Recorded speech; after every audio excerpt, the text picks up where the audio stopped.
그날 나는 내 아들에게 버림받았다고 믿었습니다. 30년 피와 땀으로 지켜온 가게에서 내 이름이 사라지는 순간을 직접 보았습니다. 그리고 세상의 가장 큰 배신이 가장 가까운 사람에게서 오는 것을 알았습니다. 이 이야기를 시작하기 전에 잠깐만요. 구독과 좋아요 한 번씩 눌러주시고 댓글로 여러분의 고향 도시나 사연을 남겨주세요. 여러분이 계신 곳마다 건강과 행복이 가득하기를 진심으로 바랍니다. 엄마 가게 명의를 제 이름으로 옮기면 세금도 줄고 대출도 잘 나와요. 그냥 사인만 하면 돼요. 시장 골목에서 32년 동안 국밥집을 지켜온 박말순 68은 그 말에 아무 대답을 하지 못했다.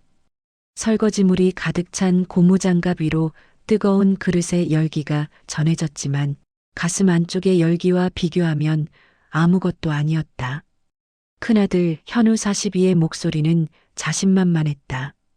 양복을 말끔하게 차려입은 아들의 모습이 낯설었다. 어린 시절 엄마 치마폭에 매달리던 그 아이는 어디 갔을까? 남편을 잃고 삼남매를 키우느라 밤잠 없이 일한 세월. 가게는 말순에게 단순한 밥벌이가 아니라 살아온 시간의 증거였다. 새벽 4시면 어김없이 일어나 국물을 우리고 손님들 하나하나 얼굴을 기억하며 인사를 건넸던 그 모든 날들이 이 가게 안에 스며 있었다. 26에 홀로 남겨졌던 그날. 장례식장에서 돌아와 밤새 울다가 다음 날 아침 일어나 가게 문을 열었다. 안 열 수가 없었다. 새 아이를 먹여 살려야 했으니까. 현우는 겨우 10살, 동우는 6살, 세진은 갓난아기였다. 처음엔 국물 맛도 엉망이었다.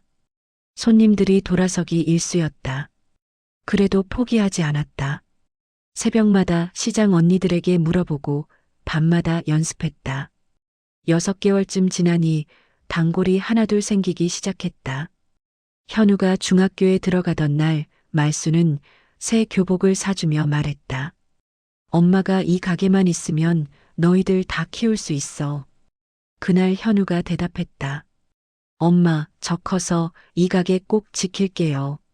그 약속을 믿으며 또 10년, 20년을 버텼다. 엄마, 시대가 변했어요. 체인점으로 바꾸면 이 가게 가치가 몇 배는 뛴다니까요. 엄마도 이제 좀 편하게 사세요. 말수는 대답 대신 물컵을 씻었다. 물속에 비친 얼굴은 더 이상 젊지 않았다.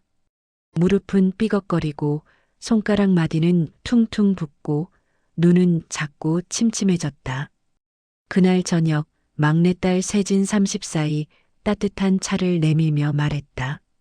엄마, 그냥 도장 찍어줘요. 오빠가 엄마 편하게 살게 해드리려고 그러는 거잖아요. 요새 계단도 힘들어 하시고 밤에 허리 아프다고 끙끙거리시잖아요. 세진의 눈빛은 진심 어린 걱정으로 가득했다. 그래, 니들이 엄마 걱정해서 그러는 거지. 결국 말수는 덜컥 도장을 찍었다. 하지만 도장을 찍는 순간부터 마음 한쪽이 계속 불편했다. 붉은 인주가 서류에 찍히는 걸 보는 순간 가슴 한편이 텅 비는 느낌이었다. 이렇게 쉬운 일이 세상에 있을까? 왜 자꾸 불안한 걸까? 그날 밤 말수는 잠을 이루지 못했다. 천장을 바라보며 32년 전 남편의 마지막 말을 떠올렸다. 여보, 가게만큼은 절대 놓지 마. 약속해줘. 그때 울면서 고개를 끄덕였다. 그리고 32년 동안 단 하루도 쉬지 않고 그 약속을 지켰다. 내가 지금 뭘 한 거지 여보, 미안해요.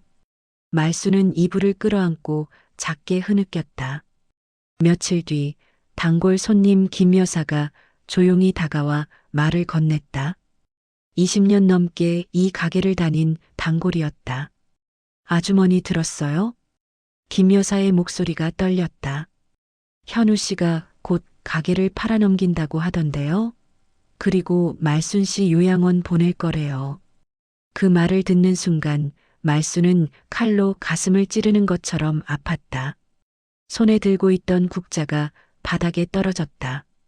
뭐라고요? 제 조카가 부동산 중개업 하는데 현우 씨가 여기저기 알아본대요.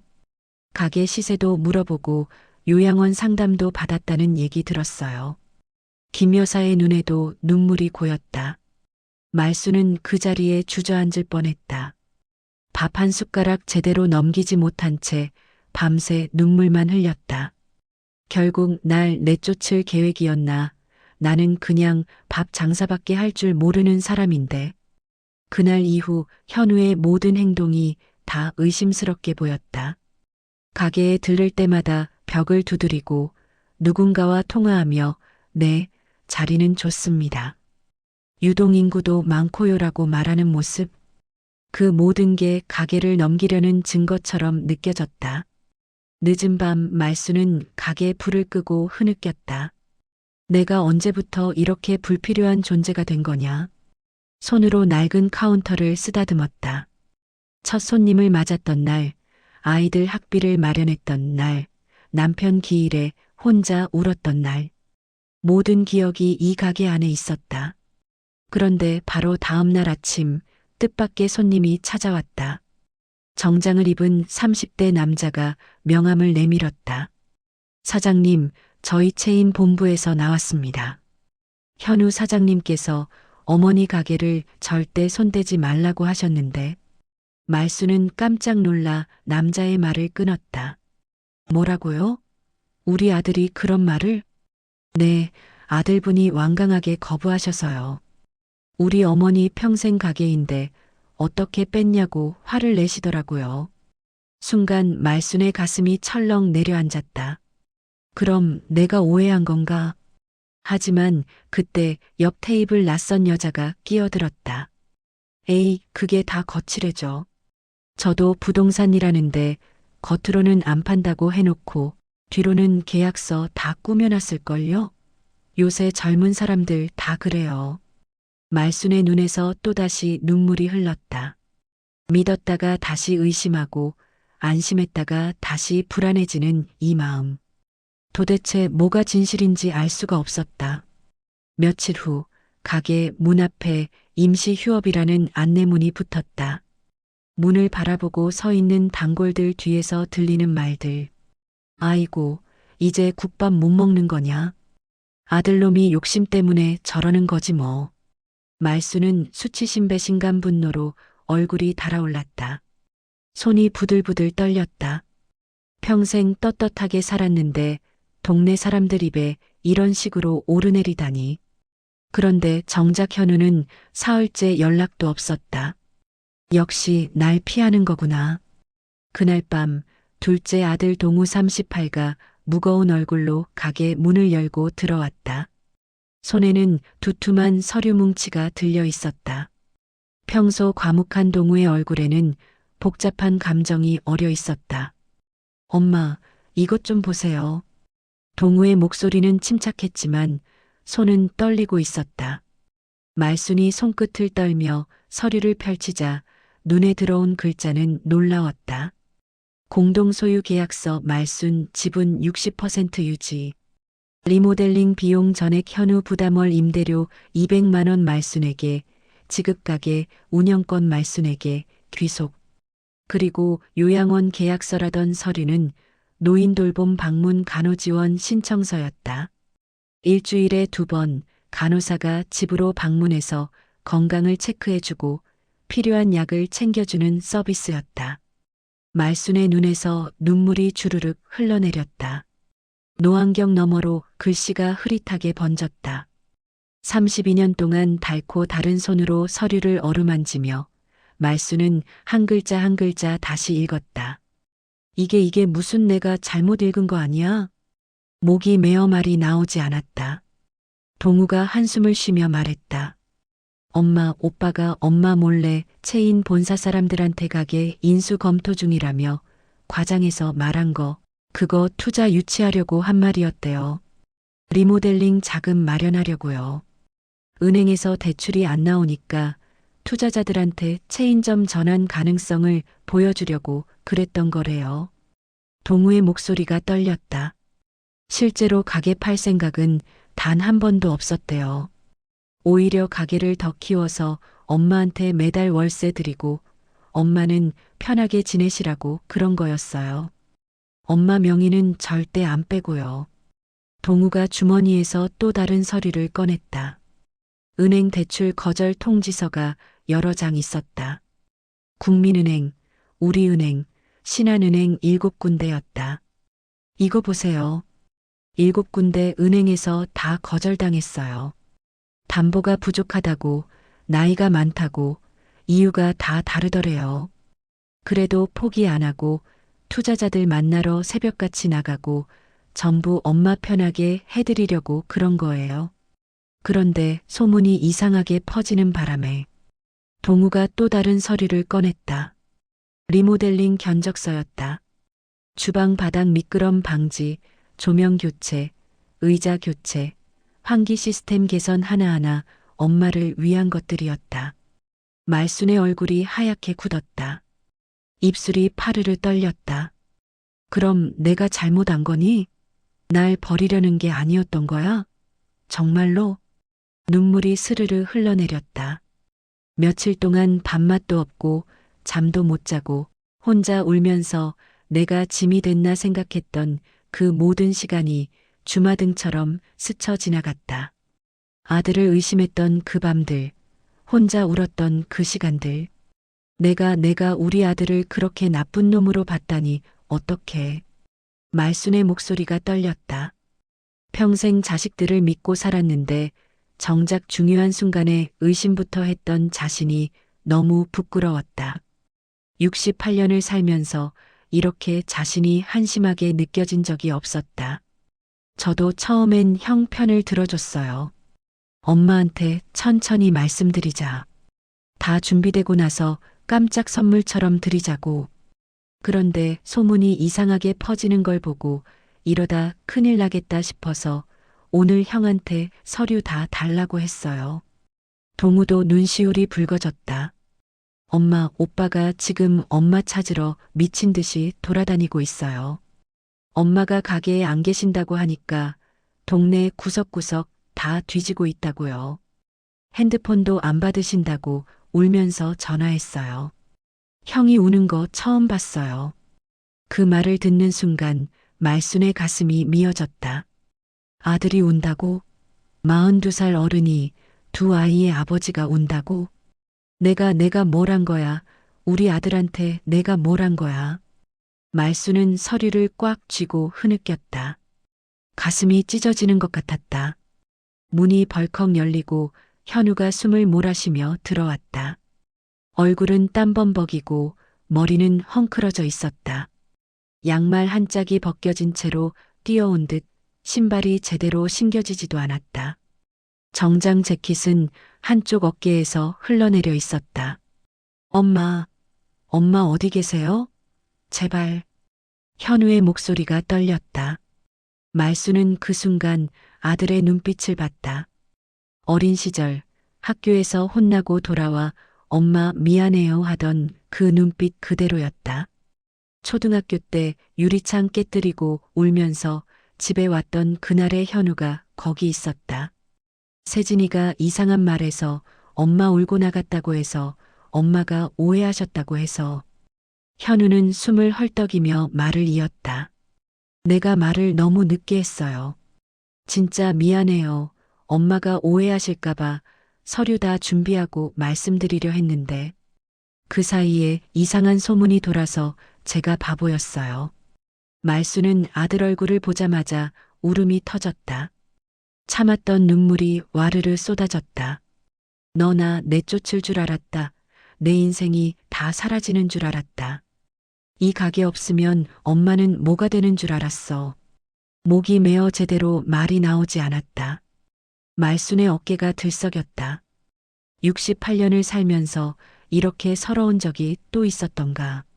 남편 잃었을 때도, 빚쟁이들 피해 다닐 때도, 아이들 학비 못 내서 쪼그리고 앉아 올 때도 이렇게까지 무너지지 않았는데 현우는 그대로 바닥에 무릎을 꿇었다. 42살 어른이, 두 아이의 아버지가 늙은 어머니 앞에서 무릎을 꿇고 울었다. 엄마 이름 절대 못 뺍니다. 가게 간판도 말순이 국밥 그대로 둘 거예요. 엄마는 이 가게의 주인이에요. 영원히요. 제가 죽어도 이 가게는 엄마 거예요. 그게 제 계획이었어요. 현우의 목소리도 떨렸다. 눈물이 볼을 타고 흘러내렸다. 리모델링 해드리고 월세 드리려고 엄마 이제 좀 쉬시라고 그런 거였어요. 주방 바닥 미끄러워서 넘어질까봐, 무거운 냄비 들다가 허리 다칠까봐 그게 무서워서 그런 거였어요. 엄마가 다치시면 전 어떡해요. 현우가 주머니에서 사진 한 장을 꺼냈다. 며칠 전 몰래 찍은 말순의 뒷모습이었다. 허리를 구부리고 무거운 냄비를 들어 올리는 모습. 그 사진 속 말순의 얼굴은 고통으로 일그러져 있었다. 이마에는 땀이 송골송골 맺혀 있었다. 이거 보고 가슴이 찢어지는 것 같았어요. 내가 뭐 하고 있나 싶었어요. 엄마가 이렇게 힘들어 하시는데 나는 편하게 회사 다니고 있으니, 효자인 척하면서 엄마 고생만 시키고 있으니. 순간 말순의 다리가 풀렸다. 주저앉으며 아들의 손을 붙잡았다. 아들의 손도 떨리고 있었다. 현우가 눈물에 젖은 얼굴로 말을 이었다. 내가 돈 얘기 먼저 꺼내는 바람에 엄마 마음이 얼마나 아팠는지 미처 생각을 못했어요. 엄마한테 편하게 쉬세요가 아니라 고생하셨어요. 사랑해요. 감사해요부터 말했어야 했는데. 엄마, 저 정말 바보예요. 제 방식대로만 하려고 해서 엄마 마음은 한 번도 물어보지 않았어요. 엄마가 원하는 게 뭔지, 엄마가 무서워하는 게 뭔지 한 번도 생각 안 했어요. 말순이 떨리는 목소리로 말했다. 이 바보야, 중요한 건 돈이 아니라 마음이야. 엄마가 원한 건 그저 내 마음이었어. 내가 엄마를 사랑하는 마음, 그것만 확인하고 싶었어. 서로의 손이 맞닿는 순간 몇 년 동안 쌓였던 벽이 와르르 무너져 내렸다. 말순은 아들의 손을 꽉 쥐었다. 그 손이 얼마나 따뜻한지, 얼마나 든든한지 이제야 느낄 수 있었다. 엄마 용서해 주세요. 제가 잘못했어요. 제가 엄마를 울렸어요. 아니다. 엄마가 미안하다. 엄마가 너를 믿지 못해서. 엄마가 더 나쁜 엄마다. 네가 얼마나 고생했는데. 두 사람은 그렇게 한참을 울었다. 동우는 조용히 물 한 잔을 따라 어머니 곁에 놓고 형의 어깨를 토닥였다. 그리고 조용히 눈물을 닦았다. 그때 가게 문이 또 열렸다. 세진이 울먹이며 들어왔다. 엄마, 오빠, 제가 잘못했어요. 제가 오빠한테 빨리 말하라고 했어야 했는데 제가 엄마한테 제대로 설명을 못 드려서 미안해요. 세진도 무릎을 꿇고 어머니를 껴안았다. 세 남매가 어머니를 둘러싸고 울었다. 가게 안에는 흐느끼는 소리만 가득했다. 말순은 자식들의 머리를 쓰다듬었다. 이렇게 따뜻한 순간이 또 있을까? 오해로 아팠지만 풀고 나니 더 단단해진 느낌이었다. 엄마는 세상에서 제일 복 많은 사람이다. 이런 자식들을 뒀으니. 보름 후 새로 단장한 국밥집이 문을 열었다. 간판에는 이렇게 적혀 있었다. 말순이 국밥 세 남매가 지키는 집. 그 아래 작은 글씨로 이렇게 쓰여 있었다. 1992년 창업 32년 전통 박말순 대표. 오전 6시 첫날부터 손님들이 가게 문을 열고 들어왔다. 새벽같이 나온 단골 할아버지가 제일 먼저 자리에 앉으며 말했다. 아이고 아주머니, 가게 다시 열었네. 여기 국물은 인생 국물이야, 인생. 2주 동안 다른 데서 먹어봤는데 역시 여기만 한 데가 없어. 말순은 웃으며 대답했다. 여러분 덕분에 다시 힘을 냈어요.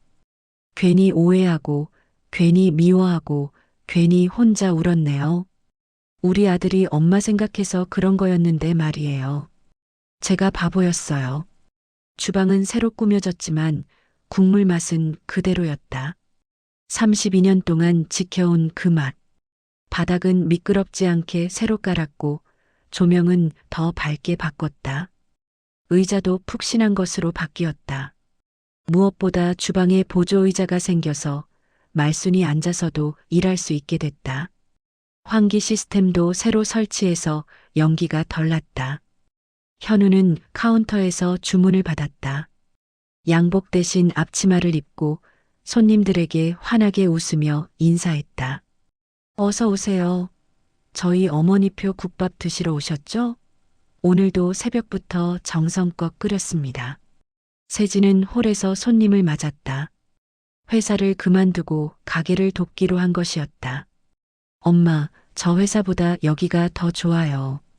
엄마랑 있는 게 제일 행복해요. 돈은 조금 덜 벌어도 괜찮아요. 동우는 주방에서 어머니를 도왔다. 무거운 건 동우가 들고 불 조절은 말순이 했다. 엄마, 이 정도면 될까요? 조금만 더 끓여. 국물이 진해야 맛있어. 그래, 그 정도면 됐다. 말순은 국자를 들고 냄비 앞에 섰다. 예전처럼 무겁지 않았다. 옆에 아들이 있어서, 딸이 있어서, 이제는 혼자가 아니었다. 힘든 일은 자식들이 도와주고, 말순은 맛을 보고 간을 맞추기만 하면 됐다. 점심시간 손님들로 가득 찬 가게 안에서 말순은 잠시 멈춰섰다. 그리고 자식들의 뒷모습을 바라봤다. 현우는 땀을 닦으며 손님에게 인사하고, 세진은 할머니 손님께 물을 따라드리고, 동우는 육수 냄새를 맡으며 엄마에게 엄지를 치켜 세웠다. 이게 바로 내가 평생 원했던 거구나. 가족이 함께하는 이 순간, 말순의 눈가에 눈물이 맺혔다. 이번엔 슬픔의 눈물이 아니었다. 단골 김 여사가 다가와 말했다. 아주머니, 제가 쓸데없는 소문 믿어서 미안해요. 현우 씨가 효자였네요. 요즘 같은 세상에 이런 아들이 어디 있어요. 아니에요. 저도 의심해서 미안했어요. 사람이 나이 먹으니까 자꾸 불안해지나 봐요. 자식들 믿어야 하는데. 그래도 다 잘 됐으니 다행이에요.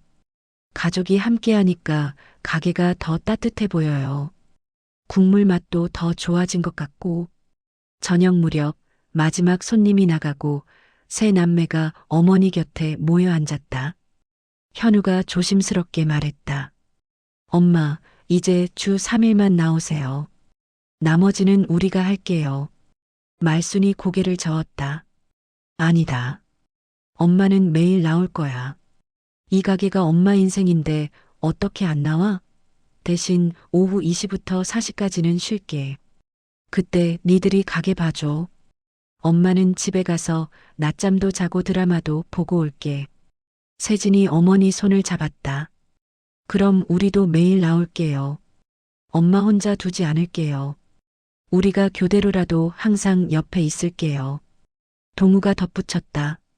엄마, 그리고 이제 무거운 건 절대 들지 마세요. 우리한테 말씀만 하세요. 약속하셔야 해요. 말순은 자식들의 손을 하나하나 꽉 잡았다.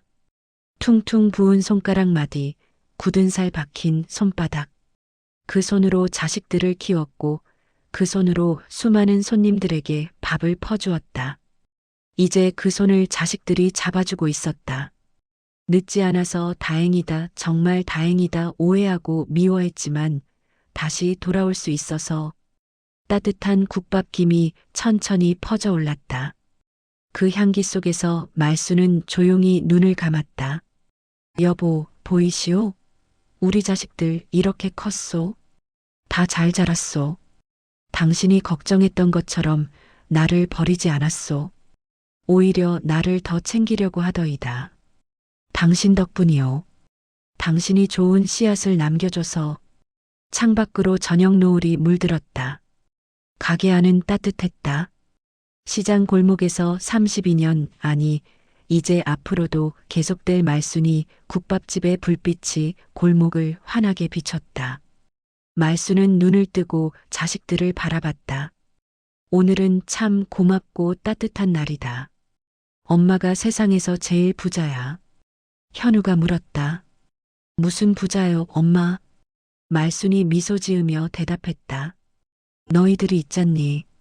그게 제일 큰 재산이지. 32년 동안 이 가게 지켜왔지만 진짜 소중한 건 가게가 아니라 너희들이었어. 엄마가 이제야 알았다. 세진이 울먹였다. 엄마, 우리도 엄마가 제일 소중해요. 엄마 없으면 우린 아무것도 아니에요. 동우가 말했다. 엄마, 앞으로 100년은 더 하세요. 우리가 옆에서 도울 테니까요. 엄마가 하고 싶은 거 다 하면서 사세요. 그날 밤 말순이 국밥의 불은 유난히 오래도록 켜져 있었다. 그 안에서 들리는 웃음소리가 골목 끝까지 퍼져나갔다. 지나가는 사람들이 창문 너머로 보이는 가족의 모습을 보며 미소 지었다. 가족이란 결국 이런 것이었다. 오해하고 미워해도 다시 손잡고 일어설 수 있는 것. 서로의 진심을 확인하는 순간 모든 게 용서되고 이해되는 것. 상처를 주고받아도 사랑으로 다시 아물 수 있는 것. 말수는 그 사실을 68년 만에 다시 한번 깨달았다. 다음 날 아침 말수는 평소보다 일찍 가게에 나왔다. 혼자 조용히 국물을 우리며 생각했다. 내가 참 복 많은 사람이구나. 이 나이에 이런 사랑을 받다니. 이런 자식들을 뒀으니. 새벽 공기는 차가웠지만 가슴은 따뜻했다. 국밥 냄새가 골목에 퍼져나갔다. 그 냄새를 맡은 단골 할아버지가 문을 열고 들어왔다. 사장님, 오늘도 국밥 한 그릇이요. 역시 아침은 여기 국밥이어야 해. 네, 금방 드릴게요. 따끈하게 끓여드릴게요. 오늘은 더 정성껏 끓였어요. 말수는 웃으며 국자를 들었다. 그 손은 더 이상 떨리지 않았다. 옆에서 현우가 앞치마를 매며 말했다. 엄마, 제가 할게요. 엄마는 앉아 계세요. 아니다. 엄마가 할게. 너는 홀 좀 봐라. 그럼 같이 해요. 엄마랑 같이. 말수는 고개를 끄덕였다. 아들과 함께 국자를 들었다. 32년 만에 처음으로 혼자가 아니었다.